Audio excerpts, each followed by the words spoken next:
నమస్తే. తెలంగాణ రాష్ట్రంలో ఈ మధ్యకాలంలో కులగణన నేపథ్యంలో పెద్ద ఎత్తున బీసీ అనే అంశం తెరపైకి వస్తుంది. చాలామంది బీసీ సంఘాలు అయితే రాజకీయ పార్టీలకు సంబంధించిన నాయకులు కూడా బీసీ వాదాన్ని తెరపైకి తీసుకొస్తున్నారు. రాజ్యాధికార అంశం కూడా తెరపైకి వస్తుంది. ఇలాంటి నేపథ్యంలో ప్రస్తుతం మనతో ఇదే అంశంపై మాట్లాడడానికి బీసీ ఆజాదీ ఫెడరేషన్ రాష్ట్ర అధ్యక్షులు జక్కెని సంజయ్ గారు ఉన్నారు. బీసీ వాదం గురించి మాట్లాడదాం. మొన్న ఎమ్మెల్సీ ఎన్నికల్లో ఒక వాదాన్ని తీసుకొచ్చారు. బీసీ వాదానికి ఎమ్మెల్సీ ఎన్నికలకు అభ్యర్థులకు లింక్ చేశారు. దాంట్లో చూస్తే మాత్రం ఒక అభ్యర్థి గెలిచారు. అంటే బీసీ వాదం ఉన్నట్ట లేనట్ట, అసలు ఈ యొక్క వాదం ఈ యొక్క చర్చ సరైనదేనా? 100% బీసీ వాదం ఉన్నది కాబట్టి ఇవాళ అన్ని పార్టీలు కూడా బీసీ జపం చేస్తూ ఉన్నాయి. దానికి మనం సజీవంగా చూస్తూ ఉన్నాం. మొన్న జరిగినటువంటి ఎమ్మెల్సీ ఎన్నికల్లో కరీంనగర్ది కావచ్చు, వరంగల్ది కావచ్చు, టీచర్స్ గ్రాడ్యుయేట్స్ ఎమ్మెల్సీ ఎలక్షన్స్లో బీసీ వాదం గెలిచిందనే చెప్పొచ్చు. ఎందుకంటే బీసీ అభ్యర్థులుగా పోటీ చేసినటువంటి వారు వివిధ ప్లాట్ఫామ్స్లో ఉండి కూడా బీసీలుగా పోటీ చేసినటువంటి వారికి బీసీ సంఘాలన్నీ కూడా మేము మద్దతు ఇచ్చినాం. ఆ క్రమంలో బీసీ నాయకులుగా ఉన్నటువంటి వారు ఎనలేనటువంటి బలాన్ని సంపాదించుకున్నారు. ఒక పక్క వాళ్ళు ఓడిపోతామనేటువంటి భయభ్రాంతులకు గురైరు. మనం కళ్ళ నిండా చూసినాం. ప్రత్యర్థులు అధికార పార్టీ నాయకులు కళ్ళ నిండా నీళ్లు పెట్టుకొని ఏడ్చినటువంటి దుస్థితి ఇవాళ ఈ బీసీ వాదం వల్ల వచ్చింది. కాన్షీరామ్ గారి మెథడాలజీలో ఒకసారి ఆలోచన చేస్తే ఓడించు గెలువు అంటాడు. అంటే ఇప్పుడే మొదలైనటువంటి బీసీ వాదానికి ఓటమి చెందొచ్చు, కానీ బలమైనటువంటి వారిని ఓడించగలిగినాం. రేపు 2028లో వచ్చేటువంటి ఎన్నికల్లో తప్పకుండా బీసీ వాదం రాజకీయంగా కూడా ఫలితాన్ని సాధించబోతుందనేది మేము గ్రౌండ్ వర్క్లో మేము పనిచేస్తున్నటువంటి దానికి మాకు నమ్మకం ఉంది. ఒక అంశం ప్రధానంగా కొన్ని సంవత్సరాలుగా సందిగ్ధం ఒక క్వశ్చన్ అయితే ఉంటుంది బీసీ విషయంలో మాత్రం. ఏంటంటే ఒకటి, బీసీలో ఐక్యత సాధ్యమా, భావవ్యాప్తి సాధ్యమా, రాజ్యాధికారం ఎలా వస్తుందనేది చర్చ. అంటే బీసీలు 134 కులాలు తెలంగాణ రాష్ట్రంలో ఉన్నాం. అడుగడుగున అన్ని రంగాల్లో కూడా వెనుకబడి ఉన్నాం. ఇవాళ అప్పనంగా 5% జనాభా లేని వాళ్ళు కూడా అదనంగా రిజర్వేషన్ పొందుతున్నప్పటికీ 60% ఉన్నప్పటికీ కేవలం 27% రిజర్వేషన్ల వెసులుబాటుతో ఇవాళ అన్ని రంగాల్లో వెనుకబడినటువంటి పరిస్థితి ఉంది. కాస్తో కూస్తో నాలెడ్జ్ తోటి టాలెంట్ తోటి బయటకు వచ్చినటువంటి బీసీ బిడ్డలను కూడా అణిచివేసేటువంటి ప్రణాళికలు అనేకం జరుగుతున్నాయి రాజ్యంలో. కాబట్టి బీసీలందరం కూడా మేము ఒక తాటి మీదకి వచ్చి రేపు అన్ని రంగాల్లో, ఒక రాజకీయంగా మాత్రమే బీసీ అంశాన్ని ముడిపెట్టడానికి లేదు, సామాజికంగా, విద్యాపరంగా, ఉద్యోగపరంగా, అదేవిధంగా అనేక సమస్యల పరిష్కారానికి బీసీ లోపల అవసరం ఉన్నది. ప్రతి పౌరుడి అభివృద్ధి దేశాభివృద్ధి అవుతుంది. కాబట్టి 60% ప్రజలుగా ఉన్నటువంటి బీసీలంతా కూడా అభివృద్ధి చెందినప్పుడే భారతదేశం అభివృద్ధి చెందుతుంది అనేటువంటి స్లోగన్ తోటి ఇవాళ బీసీల యొక్క ఐక్యత కోసం అన్ని కులాలలో ఈ చర్చ మొదలైంది. సో బీసీల యొక్క ఐక్యతను తీసుకురావాలంటే ఏ యొక్క ఉద్యమానికి కూడా దానంతట దానుగా రాదు.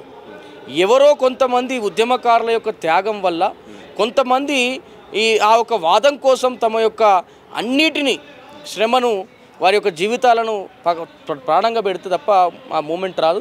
దానికోసమనే మేము పనిచేస్తూ ఉన్నాం. బీసీల ఐక్యత కోసం, గ్రామ స్థాయిలో నిర్మాణం కోసం, గ్రామ స్థాయిలో బీసీ ఉద్యమాన్ని ఒక దశకు తీసుకురావడం కోసం ప్రయత్నం చేస్తూ ఉన్నాం. గతంలో కూడా బీసీల ఉద్యమాన్ని విజయప్రదం చేయాలనేటువంటి ఉద్దేశంతో ఏదైతే కులగనటువంటి అంశం ఉందో, ఈ రాష్ట్ర ప్రభుత్వం కాంగ్రెస్ పార్టీ అధికారంలోకి రానప్పుడు ఇచ్చినటువంటి హామీలను అధికారంలోకి వచ్చిన తర్వాత అమలు చేయాలనేటువంటి పోరాటంలో భాగంగా అనేక పోరాటాలు చేసినాం. చివరికి ప్రాణాలకు తెగించి ఆమరణ నిరాహార కూడా దీక్ష చేసినాను. అప్పుడు చాలామంది బీసీలు కదిలి వచ్చినారు, మీరే దానికి సాక్ష్యం.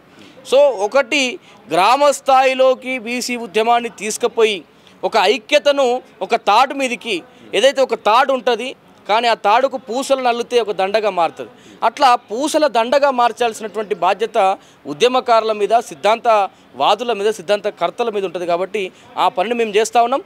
తప్పకుండా కూడా బీసీల ఐక్యతను తెలంగాణ రాష్ట్రంలో ఆల్రెడీ చూస్తూ ఉన్నాం, రేపు భవిష్యత్తు రోజుల్లో కూడా కనబడతారు. ఎలాంటి కార్యాచరణ చేయబోతున్నారు? ఆ కార్యాచరణ ద్వారా ఎలాంటి పిలుపుని ఇవ్వబోతున్నారు? ఎట్లా ఉండబోతుంది ఒక వ్యూహరచన? అంటే ఎంతసేపు బీసీ ఉద్యమం పేరుతో ప్రెస్ మీట్లు, రౌండ్ టేబుల్ మీటింగ్లు, రకరకాల కార్యాచరణతో ఈ మూమెంట్ బలపడదనేది మా యొక్క అభిప్రాయం. గ్రామాల్లోనే ఉంటూ, పల్లెల్లోనే ఉంటూ ప్రజలను ఏకీకృతం చేయాలి, ప్రజలందరినీ కూడా ఒక తాటి మీద తీసుకురానటువంటి ఒక సంకల్పంతో ఇవాళ బీసీల పల్లెబాట కార్యక్రమాన్ని మార్చి 15 తారీఖు కాన్షీరామ్ గారి జయంతి సందర్భంగా మేము ఏర్పాటు చేస్తూ ఉన్నాం. జనగాం జిల్లా కడివెంటి గ్రామం నుంచి స్టార్ట్ కాబోతున్నటువంటి బీసీల పల్లెబాట రథయాత్ర రాష్ట్రం అంతా కూడా ఇది పెద్ద ఎత్తున రాబోతూ ఉంది. రాష్ట్రం అంతా కూడా మేము తిరగబోతూ ఉన్నాం. ఎందుకంటే గ్రామాల్లోపలటువంటి పల్లెలకు కదులుదాం, రాజ్యాధికారాన్ని సాధిద్దాం, ఐక్యంగా పోరాడదాం అనేటువంటి సిద్ధాంతంతో మేము పనిచేస్తూ ఉన్నాం. ప్రతి పల్లెలో ఉన్నటువంటి బీసీ బిడ్డలకు మా జాతి మీద జరుగుతున్నటువంటి, మా వర్గాల మీద జరుగుతున్నటువంటి అన్యాయాన్ని వివరిస్తూ ఒక ఐక్యతను సాధించేటువంటి దిశగా మహిళల స్ఫూర్తితోటి కార్యక్రమాన్ని ముందుకు తీసుకుపోతా ఉన్నాం. పల్లెబాట ద్వారా కొంత బీసీల ఐక్యత కోసం కావాల్సినటువంటి రిజల్ట్ వస్తుందనేది మా యొక్క అభిప్రాయం. రాష్ట్ర ప్రభుత్వం కూడా కులగణన విషయంలో కూడా ఒక కీలకమైన నిర్ణయం తీసుకుంది. రిజర్వేషన్లు ఇస్తామని కూడా కేంద్రంపై పోరాడానికి కూడా సిద్ధమవుతుంది. ఇలాంటి సందర్భంలో రాష్ట్ర ప్రభుత్వం బీసీలకు చేస్తున్న విధానాల పట్ల మీ వైఖరి ఏంటి? రాష్ట్ర ప్రభుత్వము కులగణన చేయడాన్ని పూర్తి స్థాయిలో కూడా స్వాగతిస్తూ ఉన్నాం. ఎప్పుడైతే 1931లో కులగణన బ్రిటిషోడు చేసిండు, కానీ ఇంతవరకు ఇండిపెండెన్స్ ఇండియాలో ఎవరు కూడా చేయలేదు. ఆ విషయంలో వారికి ప్రత్యేకమైనటువంటి ధన్యవాదాలు తెలియజేస్తూ, అదే క్రమంలో మనకు రోల్ మోడల్గా తమిళనాడు రాష్ట్రం ఉన్నది. తమిళనాడు రాష్ట్రంలో రిజర్వేషన్లను పెంపు కోసం ఒక మహా ఉద్యమం జరిగింది, విజయం కూడా సాధించినారు. 69% అన్ని వర్గాలకు కలిపి రిజర్వేషన్ ఇస్తున్నటువంటి రాష్ట్రం తమిళనాడు. అక్కడ జరిగినటువంటి పోరాటంలో ఇదే విధంగా అసెంబ్లీలో తీర్మానం చేసి పార్లమెంటుకు పంపినప్పుడు అక్కడి ముఖ్యమంత్రి గారు, ఏదైతే జయలలిత గారు ఉన్నారో ఆనాటి ముఖ్యమంత్రి, వారు నేను ఈ బిల్లును పాస్ చేసేదాకా నా రాష్ట్రానికి పోను, ఢిల్లీలోనే నేను సమిధగౌడని సిద్ధంగా ఉన్నానని ఒక ముఖ్యమంత్రి స్థాయిలో చేసినటువంటి పోరాట ఫలితంగా తమిళనాడులో విజయం వచ్చింది. అదే తరహాలో నిజంగా రేవంత్ రెడ్డి గారికి పూర్తిస్థాయి సిద్ధత ఉంటే ఆ రకంగా పోరాటం చేయాలి. దానిలో మేము కూడా భాగస్వామ్యం అవుతాం. అన్ని బీసీ సంఘాలం, అందరి బీసీలం రేవంత్ రెడ్డి గారి వెంట, లేదంటే కాంగ్రెస్ పార్టీ నాయకత్వం వెంట నడిచి మేము ఢిల్లీ మీద పోరాటం చేయడానికి కూడా సిద్ధంగా ఉన్నాం. తప్పకుండా ఎట్టి పరిస్థితుల్లో ఆ దిశగా ప్రయత్నం చేయాలని చెప్పేసి, ఆ దిశగా ఉంటేనే మీరు చిత్తశుద్ధిగా వ్యవహరించినట్టు ప్రజలు భావిస్తారని నేను చెప్తాను. చివరి చెప్పండి, ఒకవైపు కులగణన అంశం తెరపైకి వస్తుంది, దాంతోపాటు ఎలాంటి బీసీ అంశాలు రాష్ట్ర ప్రభుత్వం కానీ కేంద్ర ప్రభుత్వాలు చేయాల్సిన అవసరం ఉంది, ఏం చెప్పదలుచుకున్నారు ప్రభుత్వాలు? రాష్ట్ర ప్రభుత్వం అయితే రాష్ట్ర ప్రభుత్వము ఒక మేనిఫెస్టో విడుదల చేసినటువంటి కామారెడ్డి డిక్లరేషన్ ఉందో దానిలో 18 అంశాలు సంపూర్తిగా అమలు చేస్తే రాష్ట్రంలో కొంతవరకు బీసీల అభివృద్ధి జరుగుతుంది. ఆ దిశగా కార్యాచరణ చేయాలి. బడ్జెట్ విషయంలో కానీ, వివిధ అవకాశాల విషయంలో కానీ.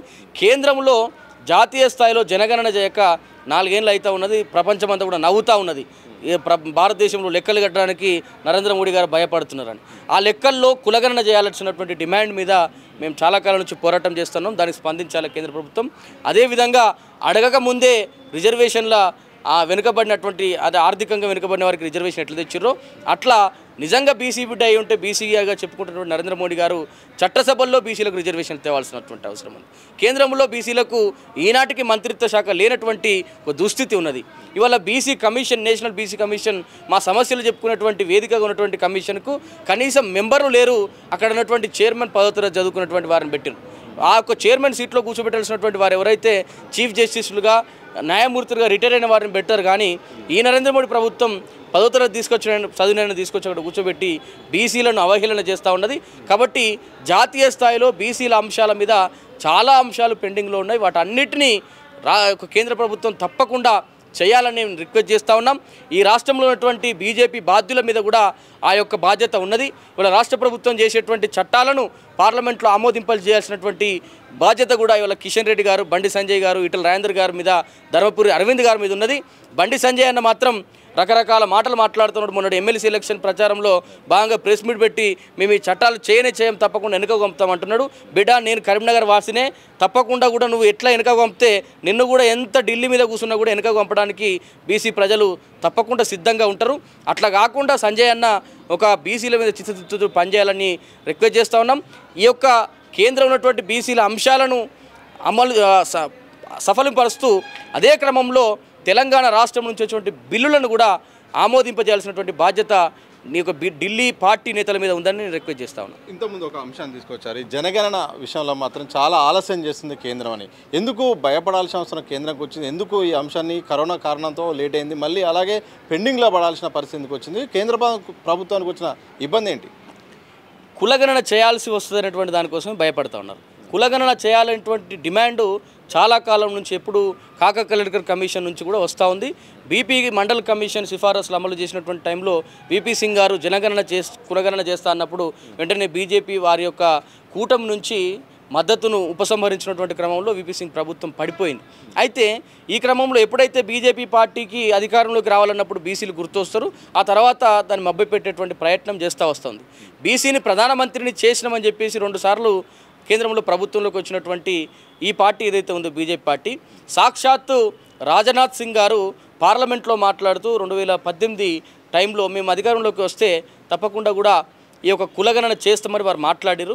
అదేవిధంగా కులగణనకేమో బీజేపీ మేము చేస్తామంటారు, ఆర్ఎస్ఎస్ వారి వెనుక నడిపించేటువంటి ఆర్ఎస్ఎస్ మదర్ ఏదైతే ఉంటుందో అది మాత్రం వ్యతిరేకిస్తూ ఉంటుంది. కొన్ని టైంలలో కులగణన చేస్తామని ఆర్ఎస్ఎస్ నుంచే నివేదికలు వస్తూ ఉంటాయి, లీక్స్ వస్తూ ఉంటాయి.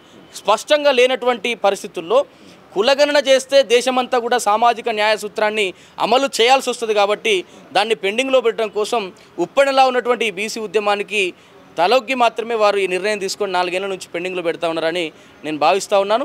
అదే జరుగుతూ ఉంది. కానీ ఎంత తప్పించుకున్నా కూడా నరేంద్ర మోడీ గారి ప్రభుత్వానికి బీసీల యొక్క లెక్కలు ఏదో కులగణనను చేయక తప్పది అనేటువంటి దాన్ని ప్రజలంతా కూడా చూస్తూ ఉన్నారు. ఒక మహా ఉద్యమాన్ని మేము చేయబోతా ఉన్నాం. Thank you very much. మొత్తంగా తెలంగాణ రాష్ట్రంలో మాత్రం ఎక్కువ బీసీలలో ఐక్యత మొదలైంది. అందుకు కారణం ఒక ఎమ్మెల్సీ ఫలితాల ఓటింగ్ బట్టి చూస్తే అర్థమవుతుందని చెప్పారు. దాంతోపాటు తమిళనాడు తరహాలో రిజర్వేషన్లు మాత్రం తప్పకుండా స్థానిక సంస్థల్లో బీసీలకు ఇవ్వాల్సిన అవసరం ఉంది. ఢిల్లీ స్థాయిలో పోరాటం చేయాల్సిన అవసరం రాష్ట్ర ప్రభుత్వంపై ఉంది. తప్పకుండా జయలలిత తరహాలో ఇక్కడ రేవంత్ రెడ్డి ఢిల్లీలో పోరాటం చేస్తే బీసీ సంఘాలు కూడా మిగతా రాజకీయ పార్టీలు కూడా తప్పకుండా మద్దతు ఇవ్వాల్సిన పరిస్థితి అయితే వస్తుందని చెప్పారు. మొత్తంగా బీసీలో ఐక్యత కోసం గ్రామాన తిరుగుతాం, తప్పకుండా బీసీలను ఐక్యత చేస్తాం. అందుకోసమే ఈ యొక్క బీసీ ఆజాదీ ఫెడరేషన్ అయితే ఏర్పాటు చేశాం. త్వరలో తప్పకుండా ఆ యొక్క ఐక్యత కోసం మాత్రం ఆ యొక్క పోరాటం ఉంటుందని కూడా జక్కని సంజయ్ గారు స్పష్టం చేసిన సందర్భం చూడొచ్చు. కెమెరా పర్సన్ వంశీతో సతీష్, దిశా టీవీ, హైదరాబాద్.